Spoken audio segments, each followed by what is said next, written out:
Boa noite. Que o Pai do Céu continue nos abençoando, favorecendo um bom entendimento para todos e que possamos aqui poder transmitir o que o que nós estamos precisando ouvir. Porque certamente eu precisei.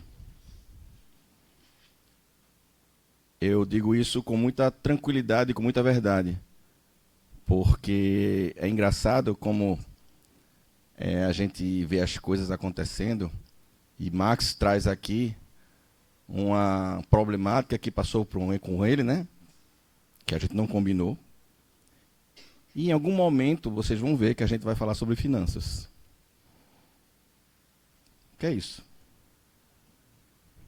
Né? Espero que eu possa abrir agora a minha caixa e ver lá também um Pix depositado. Vai ser bom, né? Mas, enfim, brincadeiras à parte, a ideia hoje é a gente conversar um pouquinho sobre virtudes e vícios. E talvez não seja bem o que vocês estão esperando que seja abordado. Porque quando a gente vai ler as questões do Livro dos Espíritos, nesse item em particular, a gente vê que não é bem como a gente pensava, no sentido de que ele vai falar do vício, do cigarro, da bebida, do jogo, da jogatina. Ele vai falar da virtude. Então ele vai falar o tempo todo de amor, de paz, de tranquilidade, de paciência. Não é bem assim. Apesar de tudo isso estar intrinsecamente ligado ao que está sendo abordado, em particular nessas questões que a gente vai falar hoje. Tá? Então, a ideia é que a gente faça a leitura das questões e das respostas, sem tantos comentários no primeiro momento, e depois a gente vai passar para a investigação do que está sendo dito aqui. E eu digo investigação mesmo, porque quando eu li a primeira vez eu disse, Senhor, o que é que queres dizer? E aí, aos pouquinhos, a gente vai estudando, vai lendo, vai juntando a literatura, aí vem as intuições, aí vem todo aquele auxílio de coisas que acontecem no dia a dia, que a gente diz, a história da sincronicidade, né? A gente começa a focar numa coisa e, de repente, essa coisa parece que fica clara aos nossos olhos. Então, vamos lá. Questão 896. Há pessoas desinteressadas, mas sem discernimento, que prodigalizam os seus haveres sem proveito real, por não saberem empregá-los de maneira razoável, terão por isso algum mérito? Essa pergunta já é difícil de entender. O que é que ele está querendo dizer aqui? Eu tenho alguma coisa e começo a gastar sem pensar. Até para ajudar de repente, mas sem pensar. Sem discernimento. Aí a resposta. Tem o mérito do desinteresse, mas não o do bem que poderiam fazer. Se o desinteresse é uma virtude, a prodigalidade irrefletida é sempre, pelo menos, uma falta de juízo. Prodigalidade é mais ou menos isso que eu acabei de dizer. A fortuna não é dada a alguns para ser lançada ao vento, como não é a outros para ser encerrada num cofre. É um depósito de que terão de prestar contas, porque terão de responder por todo o bem que poderiam ter feito e não fizeram. Por todas as lágrimas que poderiam ter enxugado com o dinheiro dado aos que, na verdade, não estavam necessitados. Então, dar para alguém que, de repente, naquele momento, não precisava, talvez, receber aquilo. Questão 897. Aquele que faz o bem sem visar a uma recompensa na terra, mas na esperança de que lhe seja levado em conta na outra vida, e que nessa a sua posição seja melhor, é repreensível, e esse pensamento prejudica o seu adiantamento. Então, eu começo a fazer algumas coisas para ganhar uma recompensa. Talvez não na terra, mas no mundo espiritual. É necessário fazer o bem por caridade, ou seja, com desinteresse. Kardec sentiu que estava faltando, talvez ele não tenha respondido exatamente o que ele estava buscando. E aí ele vai lá e faz a letra A dessa pergunta. Mas, a 897A. Mas cada um tem o desejo muito natural de progredir para sair da situação penosa desta vida. Os espíritos nos ensinam a praticar o bem com esse fim. Será, pois, um mal pensar que pela prática do bem se pode esperar uma situação melhor? Então, eu fazer alguma coisa para realmente esperar algo melhor, para sair da situação talvez desastrosa, calamitosa que eu me encontro. Aí os espíritos respondem: não, por certo. Mas aquele que faz o bem sem segunda intenção, pelo prazer único de ser agradável a Deus e ao seu próximo sofredor, já se encontra num grau de adiantamento que lhe permitirá chegar mais rapidamente à felicidade do que o seu irmão, que mais positivo, faz o bem por cálculo e não pelo impulso do ardor natural do coração. Então, ok, ele diz que pode, tem uma certa diferença e a gente vai falar disso daqui a pouquinho. Mas ainda Kardec não está satisfeito e pergunta a questão 897b. Não há aqui uma distinção entre fazer o bem ao próximo e cuidar de se corrigir dos próprios defeitos? Concebemos que fazer o bem com o pensamento de que nos seja levado em conta na outra vida é pouco meritório. Mas emendar-se, vencer as paixões, corrigir o caráter, visando a se aproximar dos bons espíritos e progredir, será igualmente um sinal de inferioridade? Então, se eu começar a fazer para me melhorar, começar a pensar em me melhorar, e aí eu vou ganhar alguma coisa lá, será que é ruim? Será que não é assim que eu devo proceder? E aí os espíritos respondem: não, não. Por fazer o bem, queremos dizer ser caridoso. Aquele que calcula o que lhe pode render cada uma de suas boas ações na outra vida, ou mesmo na vida terrena, procede de maneira egoísta. Mas não há nenhum egoísmo em se melhorar com a intenção de se aproximar de Deus, pois esse é o objetivo que todos devem ter em vista. Então a gente já começa a esclarecer algumas coisas. E aí vem finalmente a última pergunta do dia de hoje, da noite de hoje, que é a 898. Desde que a vida corpórea é apenas uma efêmera passagem por este mundo e que o nosso futuro deve ser a nossa principal preocupação, é útil esforçarmos-nos para adquirir conhecimentos científicos que se referem somente às coisas e necessidades materiais? Ora, se o nosso fim é espírito, independente da matéria, vale a pena investir nesse conhecimento, nessa busca desse conhecimento? Sem dúvida. Primeiro, isso vos torna capazes de aliviar os vossos irmãos. Depois, vosso espírito se elevará mais depressa se houver progredido intelectualmente. No intervalo das encarnações, aprendereis em 1 hora aquilo que na Terra demandaria anos. Nenhum conhecimento é inútil. Todos contribuem mais ou menos para o adiantamento, porque o espírito perfeito deve saber tudo, e devendo o progresso realizar-se em todos os sentidos, todas as ideias adquiridas ajudam o desenvolvimento do espírito. Então essas são as perguntinhas que a gente falou que ia começar a tratar hoje. Percebem que não é bem aquilo que a gente pensava quando a gente falou do título Virtudes e Vícios? A gente vê que ele está abordando uma parte desses processos e que dentro das nossas interpretações a gente começa a compreender essa história dessas virtudes e desses vícios. Alguém aqui investe dinheiro financeiro? Alguém aqui gasta sem pensar? Alguém aqui lida todo dia com orçamento doméstico? Alguém aqui, de repente, tem uma dívida e fica torcendo para o PIS cair na conta? Desculpa, mas ele falou aqui, né? Ele autorizou, ele falou em público, então está falado. Será que essa seria a melhor maneira da gente lidar com as nossas despesas, os nossos ativos, os nossos passivos? Ativos sendo aquilo que faz a gente receber as coisas, a renda, o dinheiro, né, o investimento, os bens. E os passivos é aquilo que tira, como as dívidas, por exemplo. Como é que está esse balanço orçamentário na cabeça da gente? Eu ia falar para levantar a mão, mas se levantar, aí todo mundo vai ficar sabendo.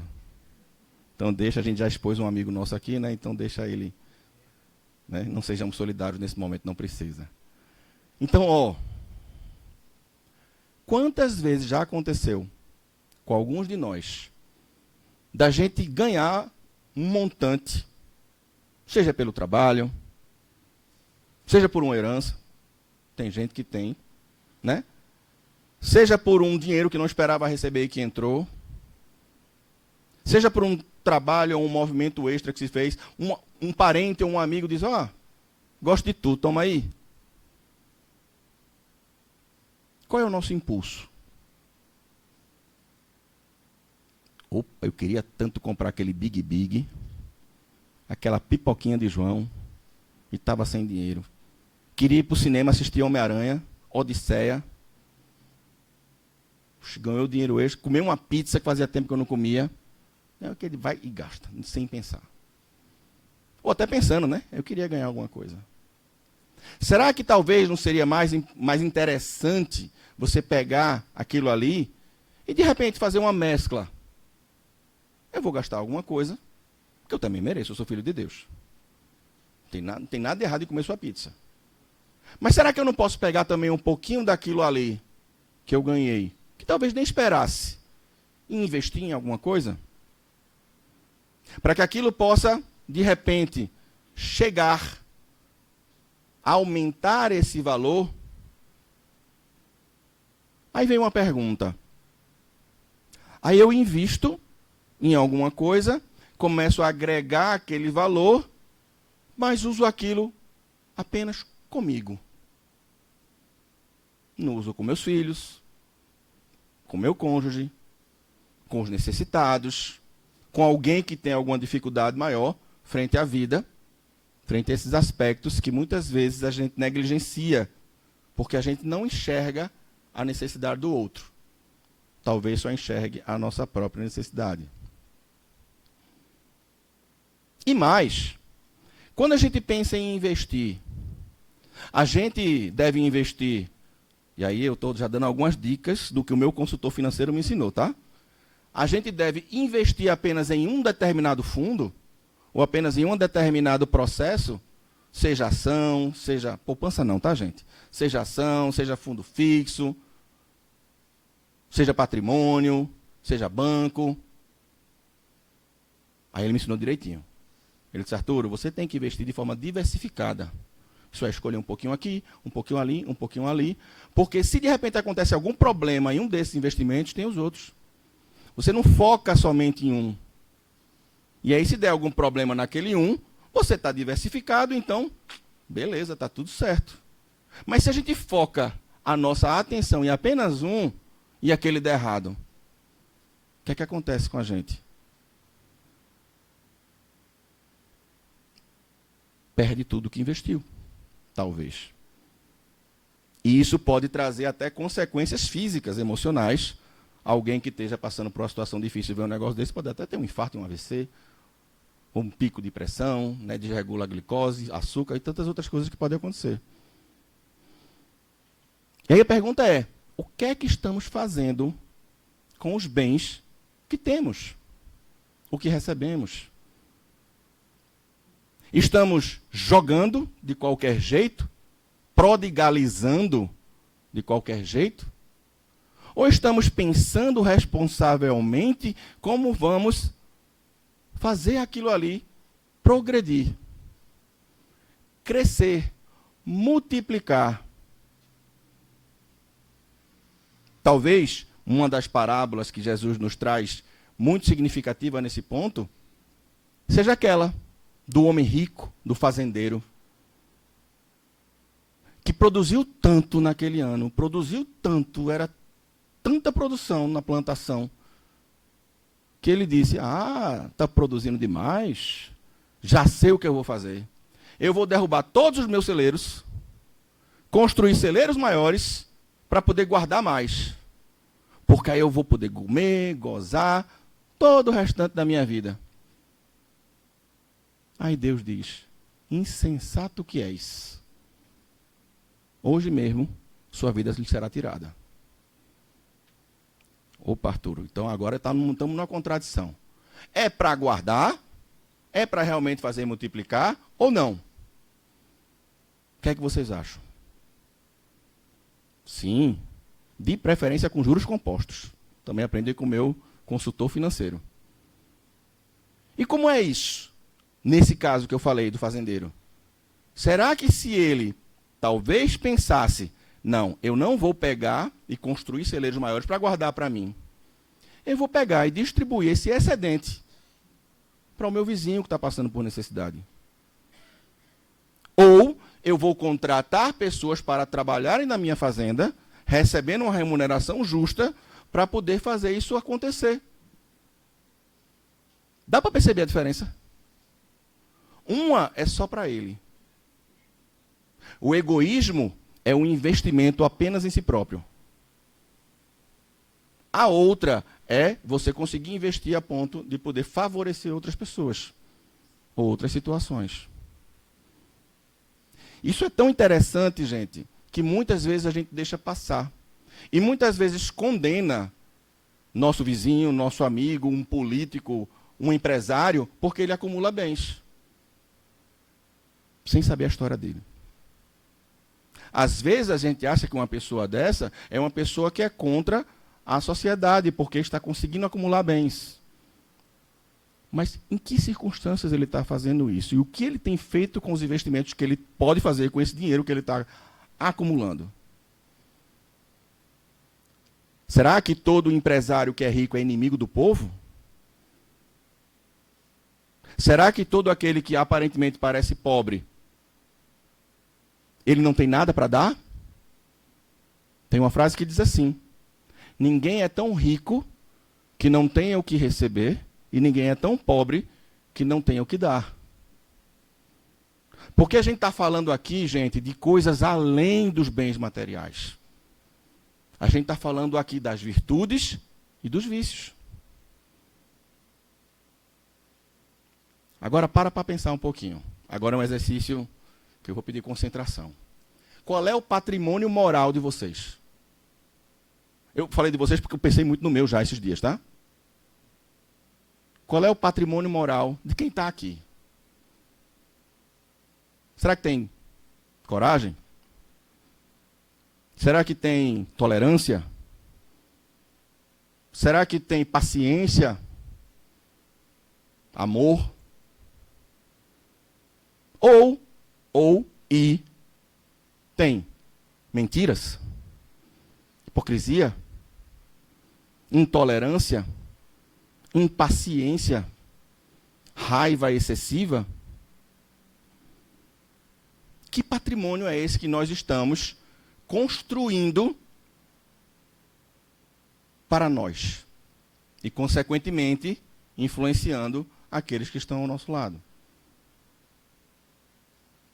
Esse patrimônio, eu vou chamar de espiritual, que a gente agora não está falando de dinheiro.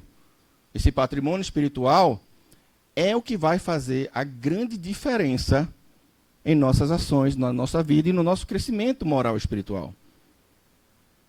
Porém, como a própria questão, a última questão de hoje diz, ter o conhecimento intelectual, científico, também é necessário. Até para que tenhamos a tranquilidade de produzir essas outras coisas com mais conforto. Ou vocês não gostam de quando está quente e está a nossa linha com ar-condicionado? Uma sede danada. Tu vai escolher água quente ou água geladinha? Quer viajar para algum lugar? Tem a possibilidade de demorar 1 hora num avião ou 12 horas de carro. Ou a pé, se for a pé, né, como era antigamente, aí pode contar meses.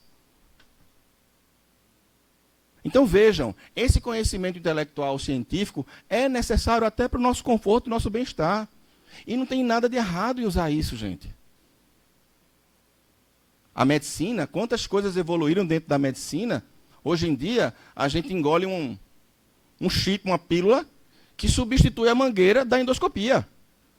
Ela sai navegando e tirando foto dentro de depois junta no computador, pronto, sem botar a endoscopia. Tomar uma anestesia, que pode dar várias coisas, e ficar dopado durante um tempo. Isso é muito bom. Hoje em dia, a gente entra numa máquina que vê a gente por dentro no funcionamento dos órgãos. Não é estático como um raio-x. Está lá funcionando. As ressonâncias funcionais, por exemplo. Falando só da medicina. Mas se a gente for falar da engenharia, da física, da química, a gente vê quantos aparelhos evoluíram por causa da inteligência dos homens que aprenderam, que investigaram, que foram atrás, que não ficaram satisfeitos com os ativos que tinham, no sentido de dá para fazer mais, dá para conseguir mais. Então olhem, de novo, como é que está o nosso patrimônio espiritual? E aí nos ocorre sempre a história fantástica, fantástica, do nosso amigo, é muita pretensão, né? Paulo de Tarso. Paulo de Tarso, para quem não sabe, ele era um espírito que tinha, à época de Jesus, já um grande lastro. Ele tinha um patrimônio, topado. E aqui a gente pode falar de patrimônio, dinheiro, físico, material, como também de patrimônio intelectual. E Saulo, como era conhecido na época, ele tinha também dentro do seu patrimônio passivos. Orgulho, prepotência, achava que só ele estava certo, que a crença dele deveria ser ministrada ou frequentada por todos os outros, porque ele não estava errado, não tinha como ele estar errado. Isso é Saulo, que aprendeu com Gamaliel, que a substituí-lo no Sinédrio. Isso é Saulo. E aí aqui uma pausa para a gente pensar. A gente já viu, já foi dito, que ele traz esse patrimônio. E o patrimônio que ele traz não é todo de ativo. Então, o que é que tu quer dizer com isso, Arturo? Que está tudo bem a gente ter os passivos. Que está tudo bem a gente ainda ser egoísta, ou pelo menos um pouco. Que está tudo bem a gente ainda ter orgulho. Que está tudo bem a gente ainda mentir. Que está tudo bem ter essas dificuldades. O que não está tudo bem é quando a gente começa a perceber que tem algo errado, a gente permanecer parado. Aí não está tudo bem, não.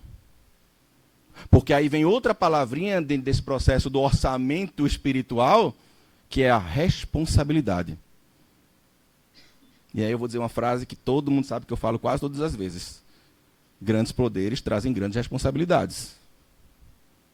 E no caso aqui dentro do nosso patrimônio, se a gente está crescendo em virtudes e percebendo que os nossos vícios ainda existem, precisamos fazer alguma coisa. E é interessante porque Paulo, ou Saulo, ele não enxergava possibilidade de mudança. E apesar dele não ser talvez tão vaidoso, e aí vale a pena explicar isso, existe uma diferença entre orgulho e vaidade. O orgulho é, eu sei que eu sou o melhor. Eu sei que eu sou o detentor do poder. Eu sei que eu sou o suprassumo. E a vaidade é eu querer que os outros vejam isso em mim e me aplaudam. E digam, e falem de mim. E façam reverência quando eu passe. Isso é vaidade. Então existe uma diferença. O orgulho é como se fosse algo mais interno, eu comigo. E a vaidade é, eu quero que os outros mostrem para mim exatamente aquilo que eu digo que eu sou. E muitas vezes elas andam juntas. Saulo, a princípio, não tinha muito essa história da vaidade, não. Porque ele não queria ser aplaudido. E aí vem uma virtude interessante que ele tinha. Já nesse momento, ele fazia tudo correto de acordo com a verdade que ele acreditava. Gente, isso é tão importante nessa nossa reflexão.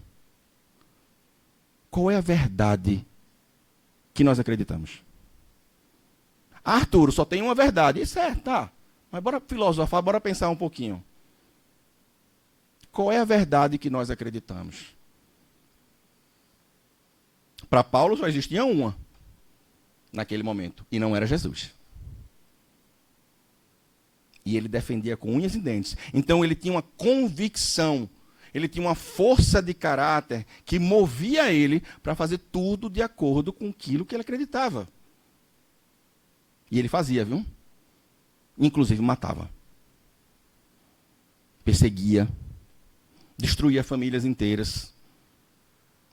Porque ele entendia até então que tudo era justificável frente àquelas leis que ele acreditava. Até porque as leis diziam isso. Os ímpios e impuros devem ser eliminados. Vê que confusão. E aí chega Jesus e escolhe logo quem? Para ser o apóstolo dos gentios. Ele olha para... Fica imaginando, né? Jesus. Está lá no seu computador. Bota aí uma lista de apóstolos possíveis. Aí Pedro, Tiago, João, não sei o que tal. Aí vem Lucas, que não estava junto. Aí Saulo. Saulo? Pai do céu, tem certeza? Saulo? Mas está matando a turma. Está acabando com a família. Como se Jesus tivesse alguma dúvida, né? Enfim, isso aqui é só uma alegoria, tá? Aí, filho, Deus conversando com Jesus. Olha as virtudes que ele tem. Para a tarefa que ele precisa desempenhar, ele precisa ter elas. Ele precisa ser perseverante. Ele precisa ser convicto. Ele precisa ser apaixonado. Ele precisa ser determinado. Só que ele tem que aprender como transformar a ação baseada nessas virtudes. Então não basta ter o patrimônio. A gente precisa saber o que fazer com ele. Porque a gente será responsabilizado pelas nossas obras. E não pelo que a gente tem. Gente, quando essa coisa começou a chegar na minha cabeça, eu digo, meu Deus, e agora? O que queres de mim? Aí eu perguntei. Aí ele disse, aprenda. Aprende, cidadão. Pare de teimar. E aí é interessante porque a gente vê Saulo passando por essas situações, inclusive, né, todo o genocídio que ele causou, todo o processo com Estevão, com Abigail, né, isso reportado no livro Paulo e Estevão. No Ato dos Apóstolos aparece ele já no momento que ele está sacrificando, e é dito lá, né, de forma clara, mas em um momento talvez não tanto, que ele é o responsável pela condenação do Estevão. E ele fazia aquilo com a plena convicção que estava fazendo certo. E aí ele se arreta, Paulo, em algum momento. Porque ele vê que ninguém está tomando a atitude que ele acha que deveriam tomar. Esses seguidores do caminho, que era como era conhecido o cristianismo, devem ser eliminados. Simples assim. Vamos tentar prendê-los. Resistiu à prisão, mata.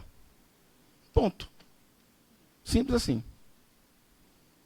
Ele dizia, inclusive num discurso que ele teve com Estevão, num determinado momento, quando eles estavam na casa de Pedro, Estevão fez uma pregação, e ele foi discutir com Estevão, dizendo que Estevão estava defendendo um feiticeiro, estava defendendo um mentiroso, estava defendendo esse tal de Jesus, que não significava nada perante Deus.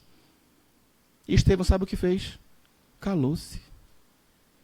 Porque naquele momento, e aí Estevão sábio, naquele momento não adiantava discutir com Saulo, porque ele estava cego. E aí aqui serve uma lição para a gente também. Quantas vezes a gente responde uma provocação sem precisar? Quantas vezes a gente usa da nossa retórica, às vezes bem, como Paulo, né, topada, para tentar fazer com que a pessoa caia, porque ela foi contrário ao que você acreditava. Às vezes a gente faz isso sem intenção, tá? Mas a gente consegue fazer com que a vista dos companheiros em relação àquela pessoa fique tão ruim que aquela pessoa acaba sendo isolada. Porque o chefe, e muitas vezes acontece isso a partir de um líder, o chefe mostrou que aquela pessoa é incompetente na frente de todo mundo. Saulo fazia isso. Porque ele tinha uma retórica e um conhecimento muito grande. Então, ele conseguia humilhar as pessoas que eram contrárias, e aí humilhar mesmo, tá? Que é diferente de humildade, que a gente vai falar daqui a pouco. Para levantar sua autoridade, ele destruiu o outro. Será que a gente usa do nosso patrimônio intelectual em alguns momentos para fazer isso?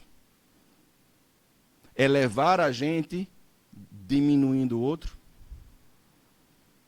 São reflexões que a gente precisa fazer. Porque, de novo, muitas vezes, ou em parte das vezes, a gente pode fazer e nem perceber que está fazendo, tá?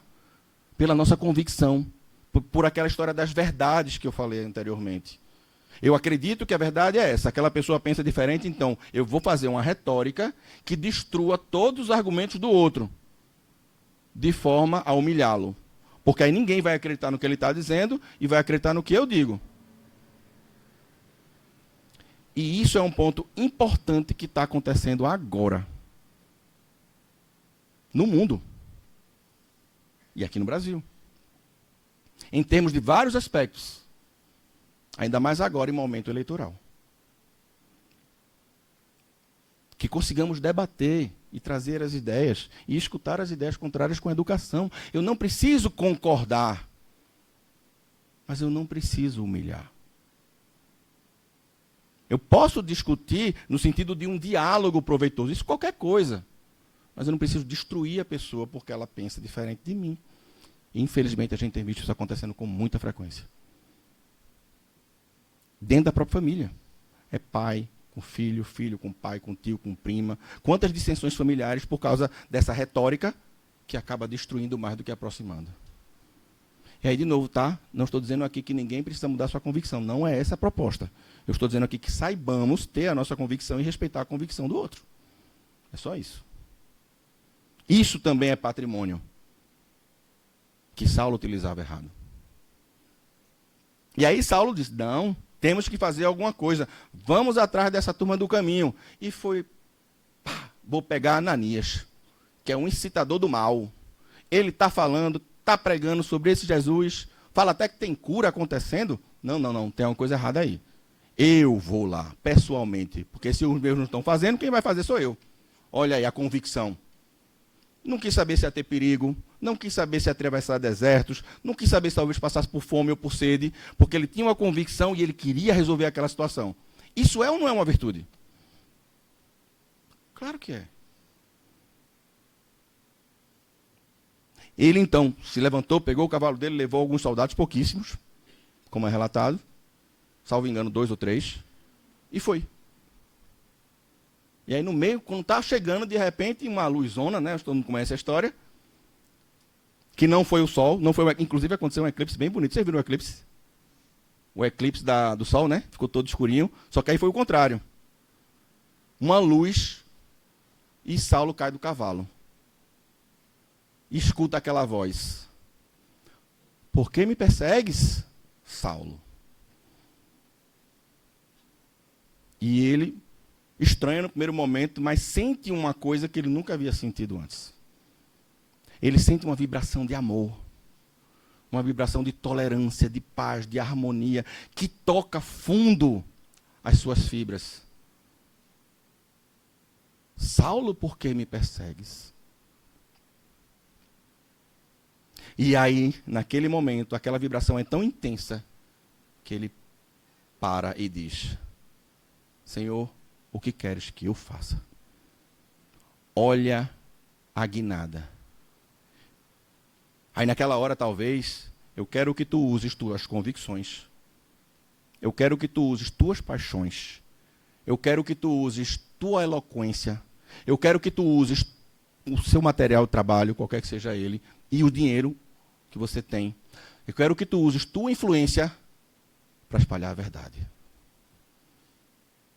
Jesus não pegou pessoas prontas. Nenhum deles. Jesus pegou pessoas que estavam aprontando-se enquanto faziam. Nós estamos nos aprontando enquanto fazemos? Ou estamos apenas esperando estar pronto para poder dar o passo? E aí vem esse outro patrimônio que a gente às vezes desbarata. Existe a palavra? Nem sei. Que não dá tanto valor, que é o tempo. E aí eu vou beber água.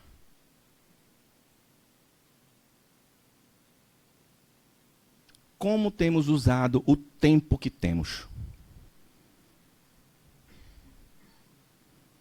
Arthur, quando eu tenho um tempinho, eu vou para frente da televisão, ligo o Netflix, pego uma pipoquinha e fico lá sentado sozinho. Eu não quero escutar ninguém, porque é meu momento. Tá tudo bem.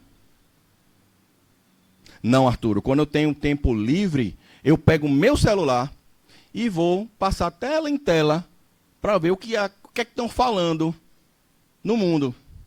Tá tudo bem. São escolhas. Não, quando eu tenho um tempo livre, eu vou pegar e vou organizar uma saída com meus filhos. Tá tudo bem. São escolhas. Mas todas elas têm consequências. Se a gente utiliza o tempo que a gente poderia usar, estando, por exemplo, com nossos filhos, ou com nossos pais, ou com nossos avós, ou com nossos avós, troca para ficar mexendo no celular por 2 horas seguidas, talvez você perca coisas importantes na vida dessas pessoas e na sua. Mas são escolhas. Não vou dizer aqui o que é certo e o que é errado, tá? A gente está pensando junto. São escolhas. Talvez, se eu pegar aquele tempo para sentar sozinho na frente da Netflix com a minha pipoquinha, eu esteja perdendo tempo de construir alguma coisa junto com o meu cônjuge, que talvez esteja há muito tempo sem um carinho, sem uma atenção, porque você só faz trabalhar. Semana retrasada, eu fui pego emocionalmente pela minha filha. Ela chegou chorando e disse: papai, você está trabalhando muito. Eu estou sentindo saudade de você. Imagina como eu fiquei. Porque a gente é assim. Às vezes a gente acha que o benefício para a nossa família é o trabalho da gente que vai acumular bem, que vai pagar a escola, que vai promover viagem, que vai dar um carro no vestibular. E a gente esquece da importância do contato físico e do tempo de qualidade junto com aqueles que amamos. É duro. E eu já vinha tentando fazer isso, mas naquele dia, em particular, ela estava carente, e com razão, porque, de fato, nos últimos meses a gente tem investido em algumas coisas do trabalho, de manhã, tarde, noite, final de semana, inclusive, e ela estava certa, eu estava errado. E eu vou ficar me lamentando porque fiz errado, perdendo tempo com isso? Não. Vou mudar, porque eu concordo, ela está certa. E a gente já começou a fazer novas programações e estamos cumprindo de estar junto. Então, que modificações a gente precisa fazer nas nossas vidas, nesses recursos, no tempo que a gente tem? E Paulo cegou. E ele ficou tendo que experimentar o que era ser conduzido, literalmente. Porque ele se achava o condutor. E cego estava, precisava dar a mão para alguém, porque ele não sabia caminhar na escuridão. E aí começa a vir a lição da humildade, que é outra virtude. Que não é humilhar-se. Humildade é a gente saber do nosso valor, mas saber que a gente ainda tem muito para aprender. Gente, isso muda tudo. Quando a gente pensa na humildade como esse solo fértil. Um solo fértil para a gente possa desenvolver as habilidades que a gente tem, mas que já tem coisa construída. Então a gente não se humilha para os outros, não. Não é essa a ideia. E também não é aceitar a humilhação. Até porque, quando a gente falou de alguns movimentos de ficar calado, lembra que a gente falou, às vezes é melhor ficar calado, às vezes a gente tem que falar. Jesus, muitas vezes, em determinadas situações, como, por exemplo, no momento que ele estava indo para o Calvário, as pessoas batiam nele, cuspiam nele, faziam impropérios e ele calado.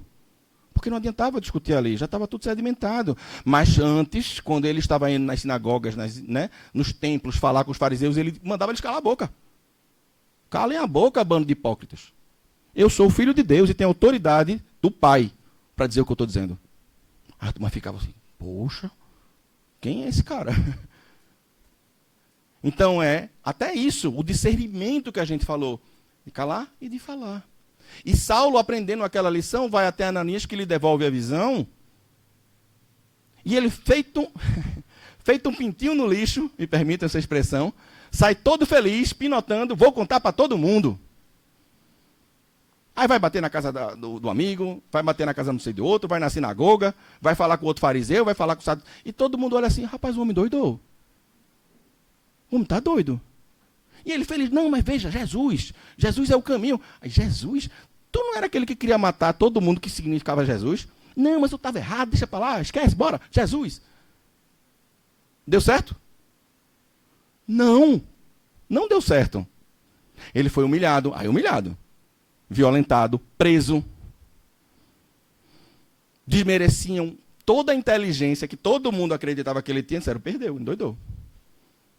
Então percebe como a gente muda, quer dizer, ele deixou de ser inteligente, ele deixou de ser eloquente, ele deixou de ter um conteúdo, ele deixou de ter tudo aquilo porque ele mudou de opinião. Traz para os nossos dias de hoje.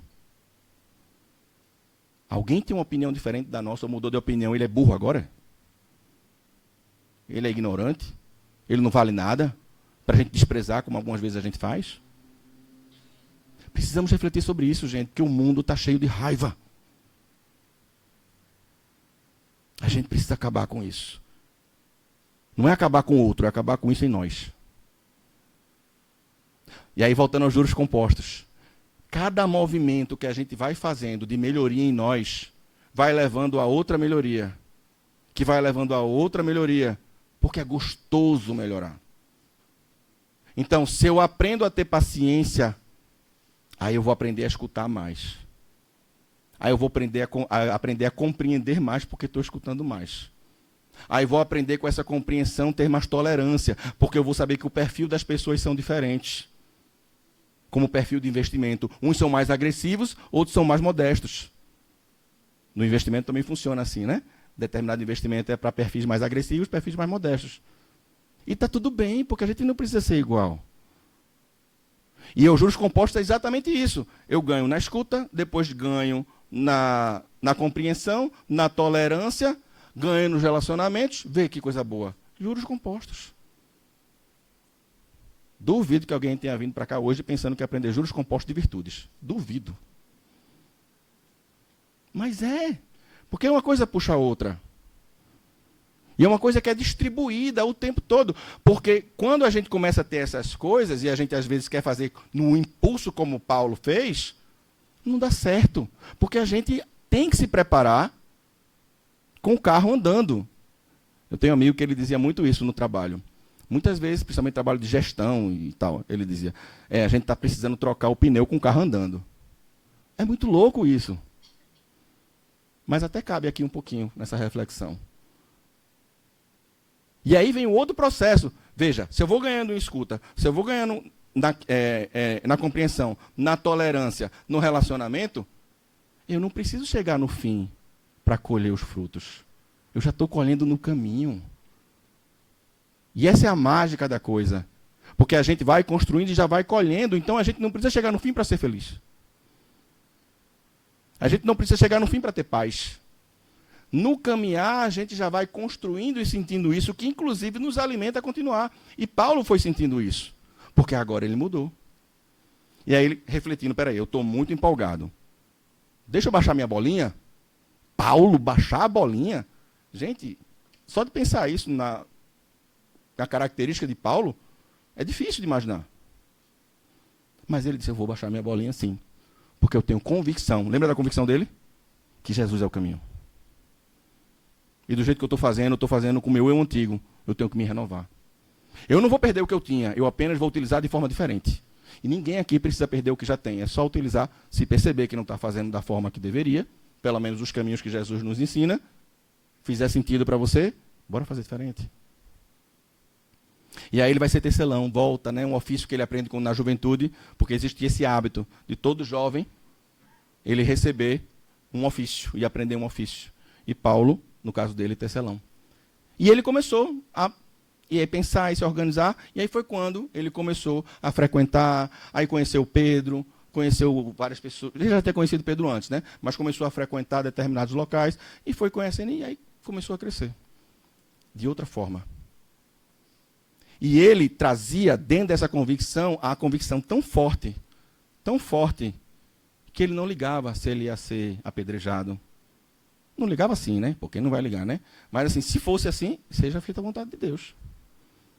Ele queria levar a missão adiante, queria levar todo o processo. E para isso, ele precisava desenvolver uma virtude que às vezes a gente esquece, que é o amor. Porque dentro dessa nossa carteira de patrimonial de serviços espirituais, dentro dessa nossa carteira de investimentos espirituais, o amor é o que dá o tchan. Porque se você pensa com amor em investir tudo aquilo que você tem, a tendência é que funcione. Seja para que o outro ou os outros tenham alguma coisa melhor, ou seja para que você tenha um aprendizado melhor e possa fazer melhor da próxima vez. Porque você vai ser humilde. E Paulo, ele tinha uma coisa tão interessante, trazendo agora novamente o depósito da eloquência e da inteligência, que ele sabia que ele não poderia estar junto das comunidades que ele ajudou a construir. Porque ele gostava de estar junto. Ele conhecia as pessoas pelo nome. Ele, quando chegava nas cidades, ele sentava à mesa e saiu dizendo o nome de todo mundo. Perguntava como é que estava, como é que foi, se ficou bom da doença, se conseguiu pagar a dívida que tinha, etc, etc. Ele sabia de tudo. E aí ele disse, o que é que eu faço? Eu vou usar a minha inteligência para escrever cartas.